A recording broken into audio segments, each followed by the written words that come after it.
Kaveri delta பகுதிகளில் TTV தினகரனுக்கு ஒரு தனித்த செல்வாக்கு இருக்கிறது. அப்போ அந்த பகுதிகளிலே அவருக்காக தான் ஓட்டு போடுறான். அப்போ எப்பொழுதுமே நீங்கள் பார்த்தீங்கன்னா ஜெயிக்கிற கட்சிக்கும் தோக்கிற கட்சிக்கும் நடுவில் இருக்கக்கூடிய வாக்கு சதவீதத்தினுடைய வித்தியாசம் இருக்குல்ல, மிக குறைந்த வித்தியாசம் தான் எப்போவுமே இருக்கும். 3% வேறுபாடு தான் அதிமுகவுக்கும் திமுகவுக்கும் 3% வேறுபாடு தான் போன சட்டமன்ற தேர்தலில் நடந்துச்சு. அப்போ நீங்கள் 8% வாக்கு வங்கியை பெற்றிருக்கக்கூடிய நாம் தமிழர் கட்சி மாதிரி, 5% பெறக்கூடிய வாய்ப்பு இருக்கக்கூடிய பாமக மாதிரி பல கட்சிகள் என்ன பண்ணுறாங்கன்னா இந்த பர்சன்டேஜ், அதனால தான் சிறு கட்சிகளை வெளியில் போக விடாமல் பார்த்துக்கிறாங்க.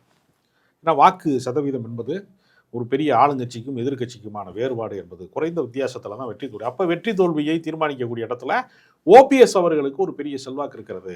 அந்த செல்வாக்கின் வழியாக அதிமுகவை வீழ்த்துவதற்கு தான் அது பயன்படும். இப்போ ஓபிஎஸ், டிடி தினகரன், சசிகலா அந்த 3 பேரும் அதிமுகவில் இணைந்தால் 26ல் ஒரு வெற்றியை பதிவு செய்ய முடியுமா அதிமுகவில்? அவர்கள் 3 பேரும் இணைந்தால் கட்சி வலிமை பெற்றுவிடும்.